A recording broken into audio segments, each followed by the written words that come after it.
누가복음 4장 23절에서 27절까지의 말씀입니다.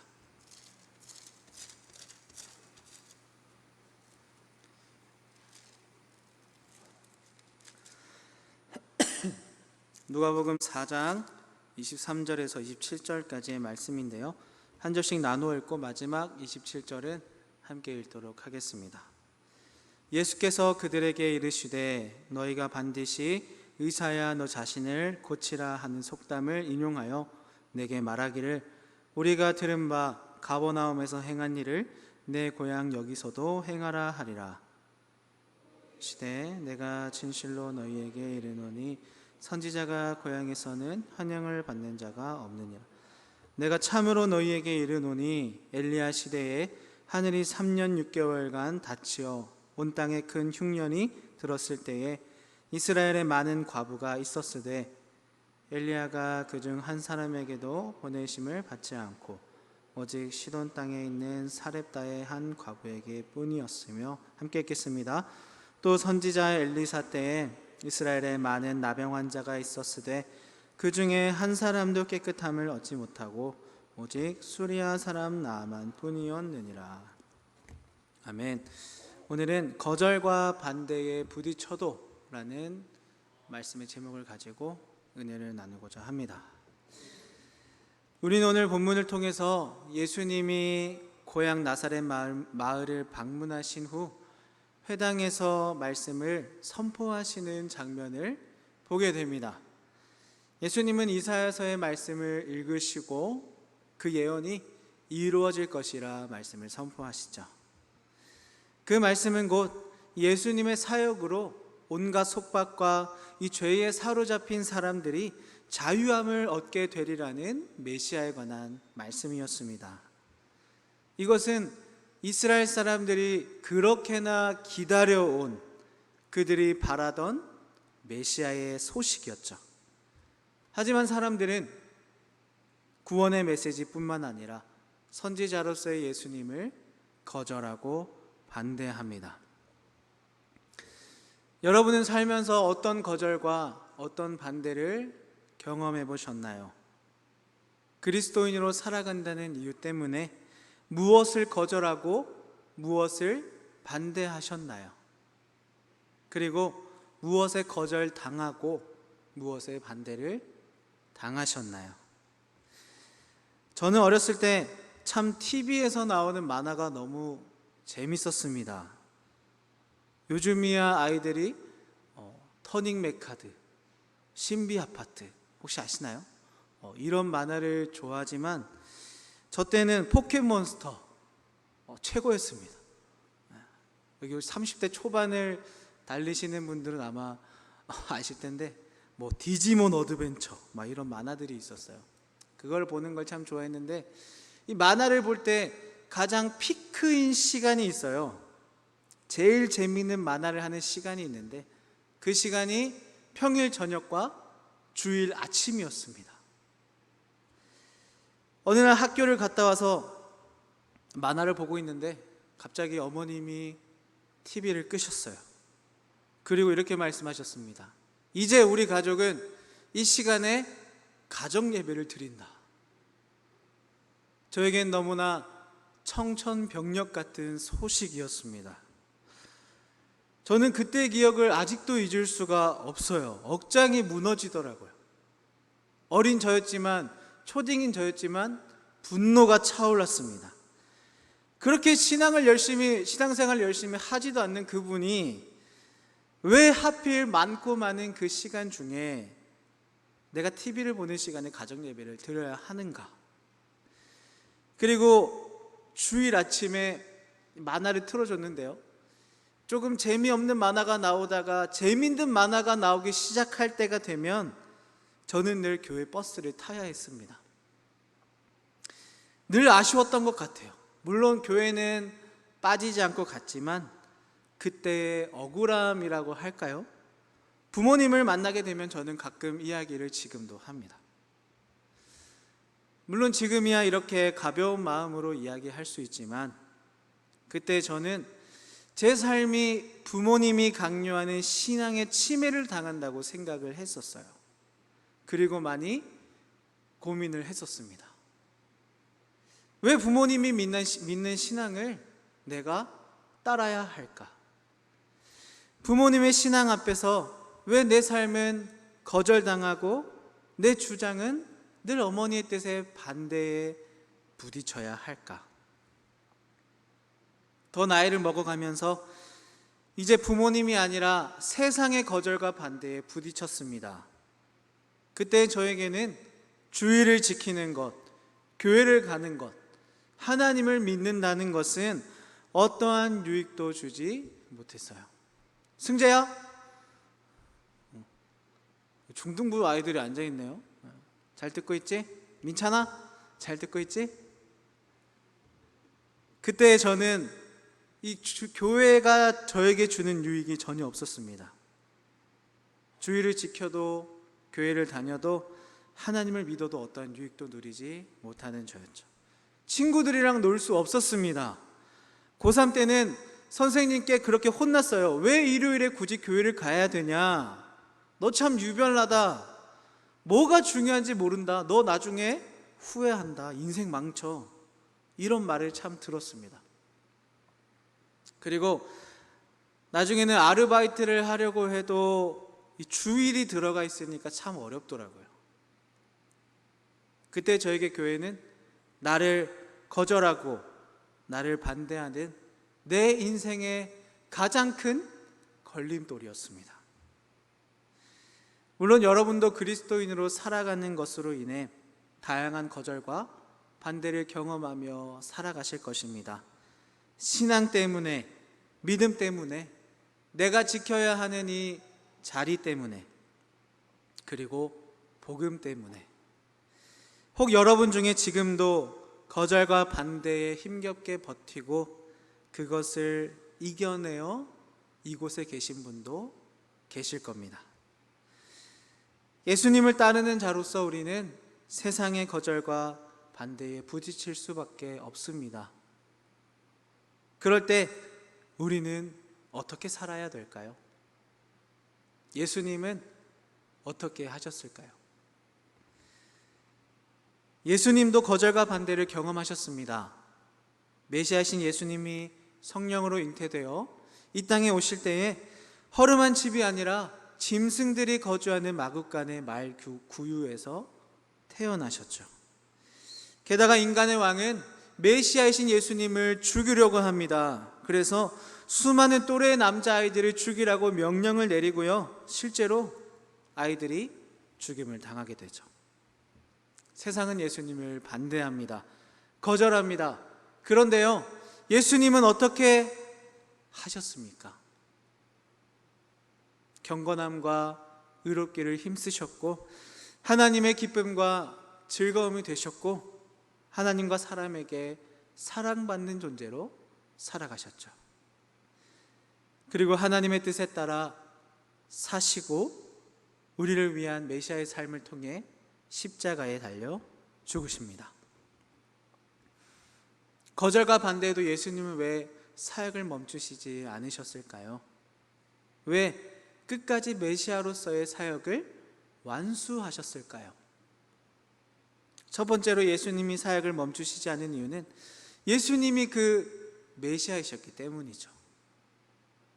누가복음 4장 14절에서 28절은 예수님이 갈릴리에서 사역하시던 중에 일어난 일을 말합니다.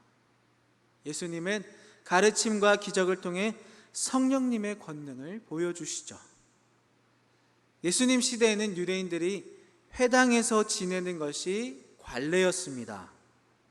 회당에서 성경 말씀을 읽고 토론하며 사는 것이 그들의 생활이었죠. 유대인들이 다른 권력에 억압을 받거나 사회에서 소외당할 때도 이 회당에 참석하는 것은 자신의 어떠한 영적 정체성과 민족의 유산을 유지하는 방법 중 하나였습니다. 그러한 관례에 따라서 예수님이 회당에 들어가셔서 성경을 읽으십니다. 이날 읽을 말씀은 오실 메시아에 관한 이사야 선지자의 예언의 부분이었죠. 그 내용은 이러합니다.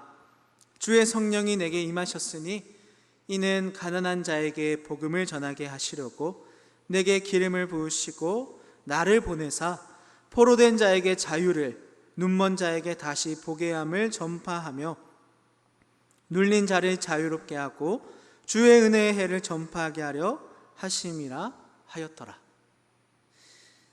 이사야의 예언에는 메시아의 사역의 속성과 메시아가 성령님의 권능으로 어떤 일을 하시는가에 대한 묘사가 담겨 있죠.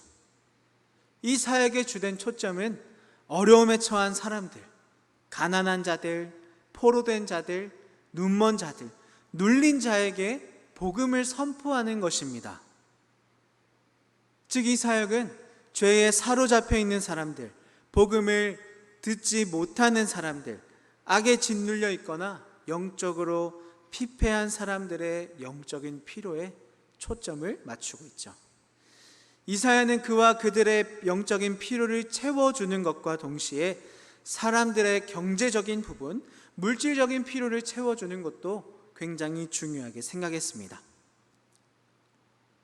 즉, 메시아의 사역은 영원한 필요와 현세적인 필요, 곧 영적인 필요와 육체적인 필요 모두를 완벽하게 충족시켜야 했습니다. 야고보서 1장 27절입니다. 하나님 아버지 앞에서 정결하고 더러움이 없는 경건은 곧 고아와 과부를 그 환난 중에 돌보고 또 자기를 지켜 새 속에 물들지 아니하는 그것이니라. 이런 이유로 교회는 영적인 필요와 물질적인 필요 두 가지 모두에 초점을 맞추어 살아왔습니다. 세상을 구원하기 위한 예수님의 구속 사역을 선포하며 동시에 고난당하는 사람들, 어려운 자들에게 물질로 현실적인 도움을 줌으로써 그들과 함께 해온 것이죠. 믿는 사람들은 이 두 가지 속성을 꼭 기억해야 합니다.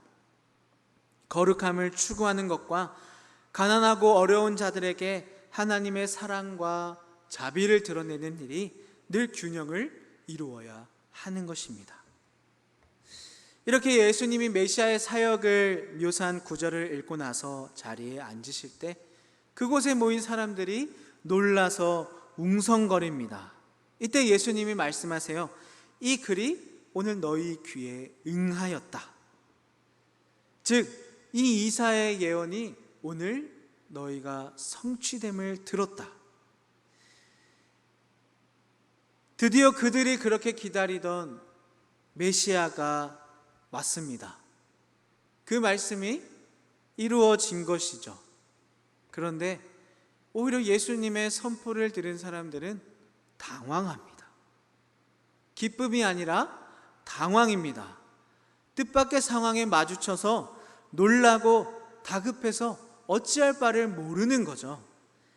그들은 예수님의 설득력 있는 말씀에 놀라면서도 그 목수의 아들이 특별할 리 없다고 생각했습니다.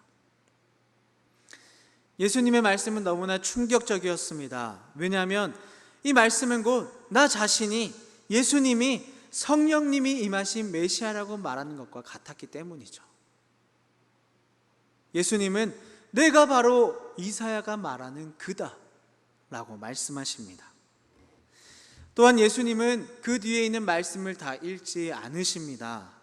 예수님은 이사야가 희년을 선포하며 포로된 자가 자유를 얻게 되리라고 예언한 내용까지 읽고 멈추시죠.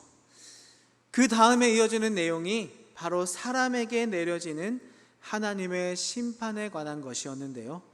예수님은 심판이 아니라 은혜의 선포에서 읽기를 끝내십니다. 그 이유는 심판의 날은 나중에 올 것이었기 때문인데요. 그 특별한 순간에 메시아의 오심에 대한 예언이 성취되는 그 때에 예수님은 자유와 은혜를 선포하셨습니다. 하지만 자유와 은혜가 선포되는 그 예언의 성취의 때에 너무나 기쁘고 귀한 그 시간에 고향 사람들은 오늘날 많은 사람이 보이는 것처럼 예수님께 반응하고 행동하게 되죠. 주님의 말씀을 받아들이기 싫어합니다. 그분의 유일성을 거부합니다. 그들은 주님을 인간적으로 무시했고요, 평가절하하고 주님을 신뢰하지 않습니다.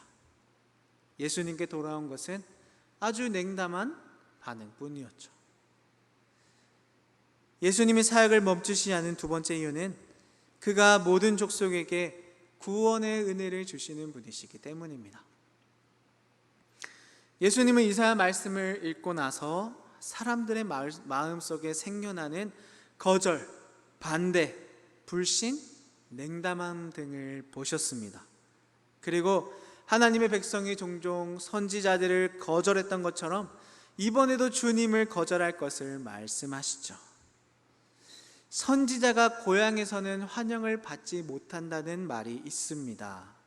예수님의 말씀에서 유래된 것인데요, 오늘날 흔히 쓰는 익숙한 표현으로 바꿔보자면 귀에도 귀한 줄 모른다, 나에게 있을 때 귀한 줄 모른다 라는 의미로 받아들일 수 있습니다.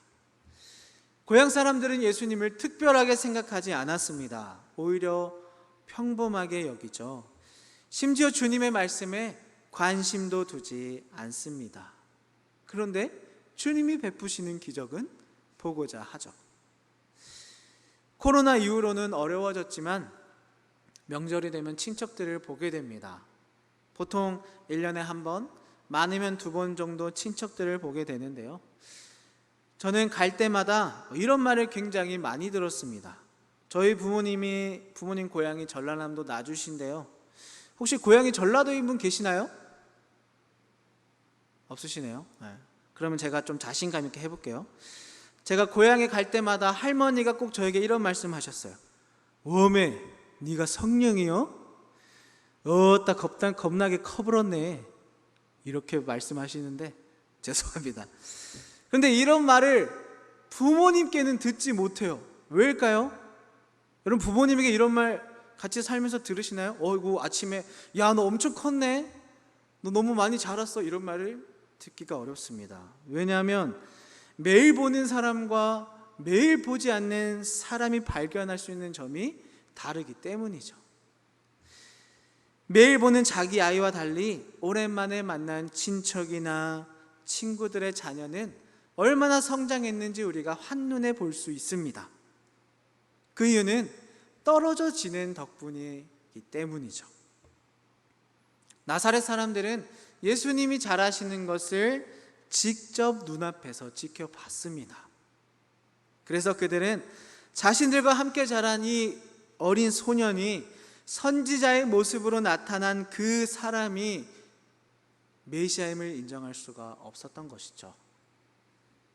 이 때문에 예수님이 이사야 말씀을 읽으면서 밝히신 그 놀라운 진리를 받아들이는 것에 어려움을 겪기 시작합니다.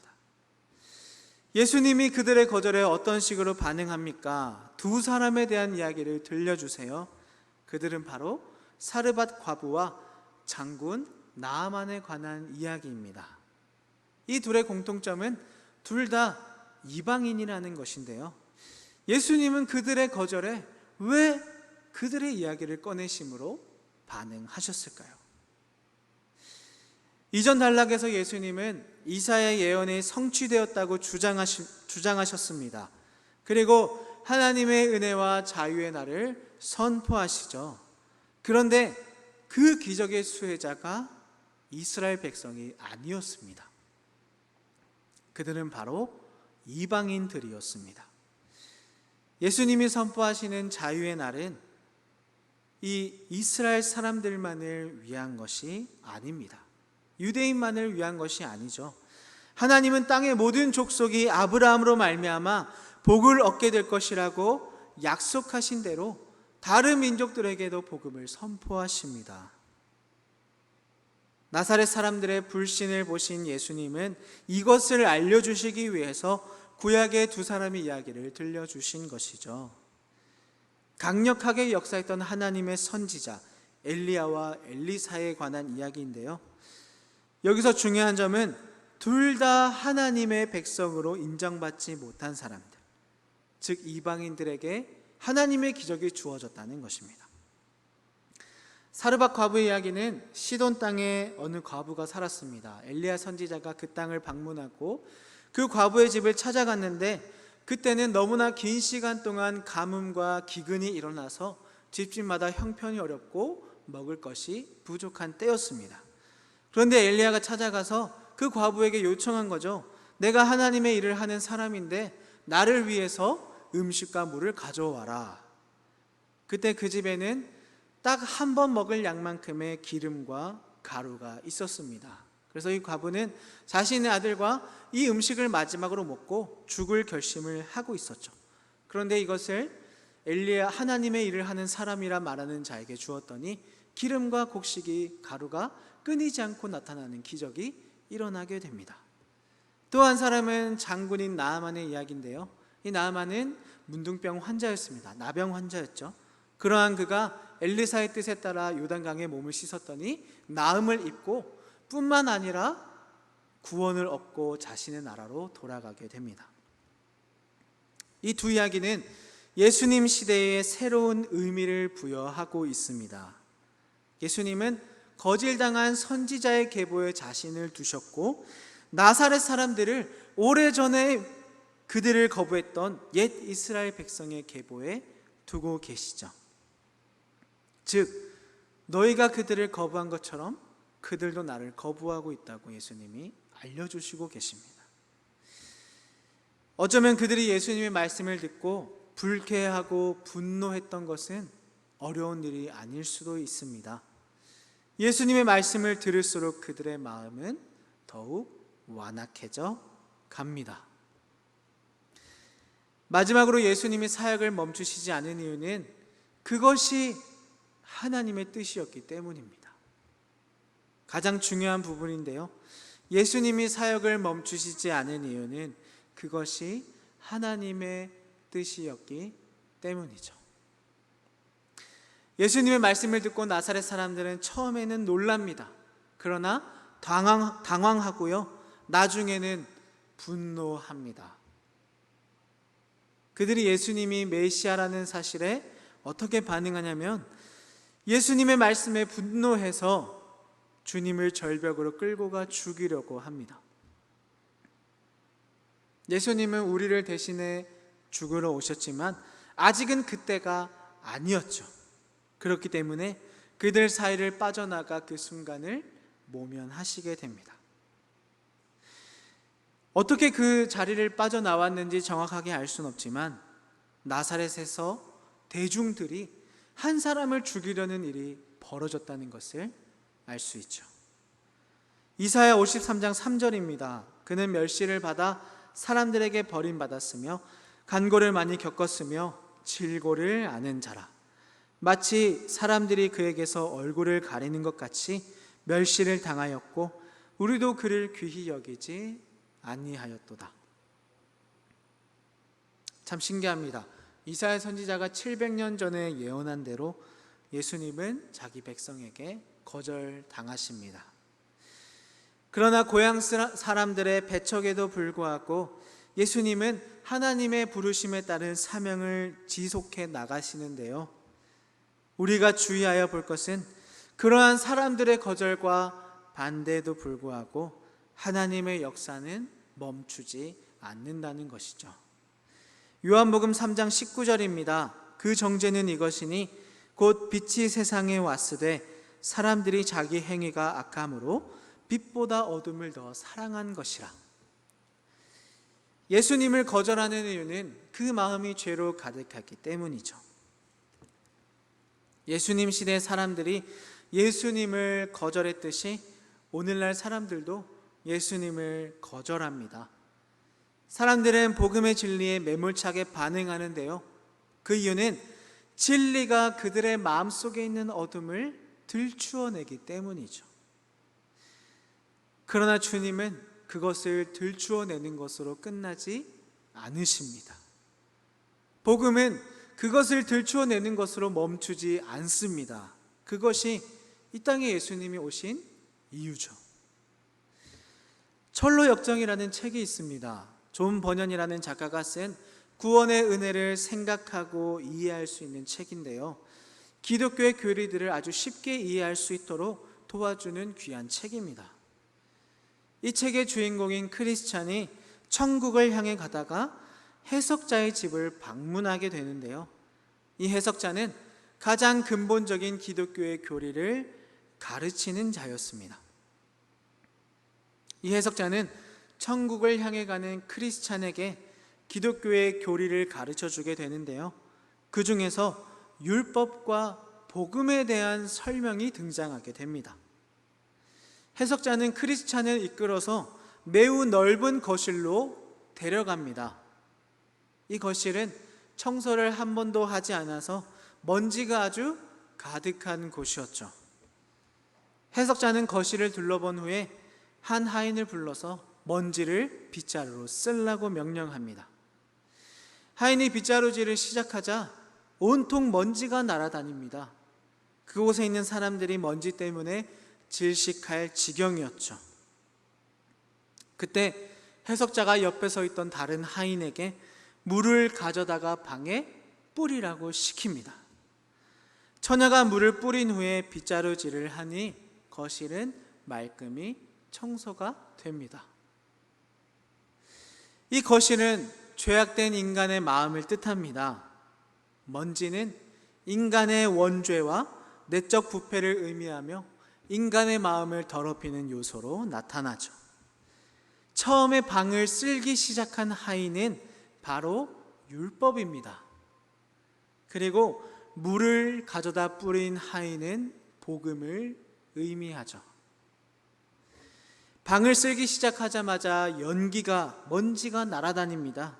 그런데 방은 절대 깨끗해지지 않고 오히려 먼지 때문에 질식할 뻔하죠.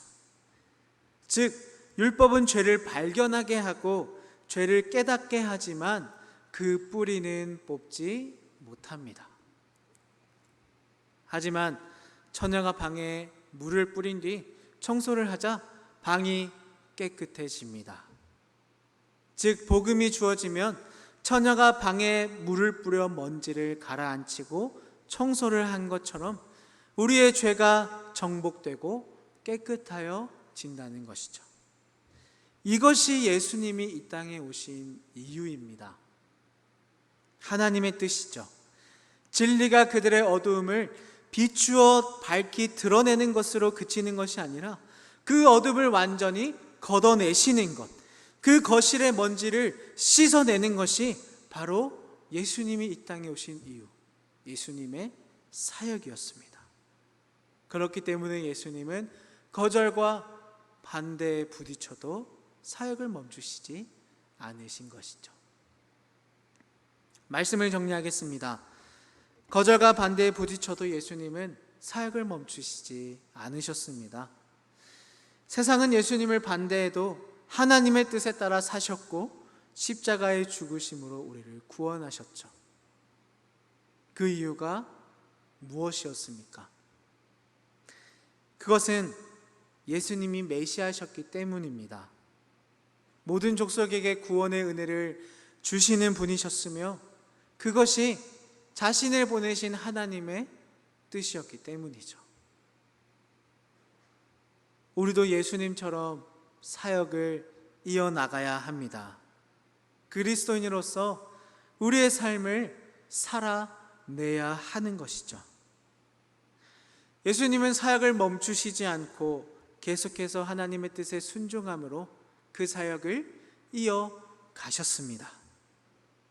우리 역시 그리스도인으로 살아가면서 복음의 뜻대로 살고 살아내고 전하는 과정을 통해서 우리의 가치를 발견해야 합니다. 그런데 예수님은 자신을 따르는 자들에게 이와 똑같은 배척을, 거절과 반대를 견뎌야 할 것을 말씀하십니다. 그러나 그럼에도 우리가 좌절하지 않을 수 있는 이유, 우리가 포기하지 않을 수 있는 이유는 우리를 구원하신 분이 이미 그것을 견디셨고 이겨내셨고 승리하셨기 때문이죠. 우리는 그곳에서 세상이 줄 수 없는 위안을 누릴 수 있게 됩니다. 예수님은 그러한 모습을 통해 우리에게 본보기가 되셨고 성령님은 그것을 살아낼 수 있는 힘을 우리에게 주시고 계시죠. 우리는 많은 박해와 거절과 반대에 직면합니다. 하지만 그것이 우리를 망가뜨리지는 못합니다. 우리는 복음을 전하면서 어렵고 피곤하겠지만 결코 쓰러져 죽지는 않을 것입니다. 사명을 감당하며 살아가려고 하는 믿는 자들의 가치는 숫자나 지표로 환산되지 않습니다. 오히려 우리의 가치는 복음의 뜻대로 살고 전하는 과정에서 우리 안에 거하시고 우리와 함께 하시는 성령 하나님 안에서 발견되는 것이죠. 거절과 반대에 부딪히고 계십니까? 학교에서, 직장에서, 가정에서 이런 어려움에 어떻게 반응하고 계십니까? 그럴 때마다 이 말씀을 기억하시면서 내가 그리스도임을 기억하시고 주님이 그러하신 것처럼 살아감으로써 내가 지켜야 할 가치를 지키며 살아가는 저와 여러분이 되기를 바랍니다.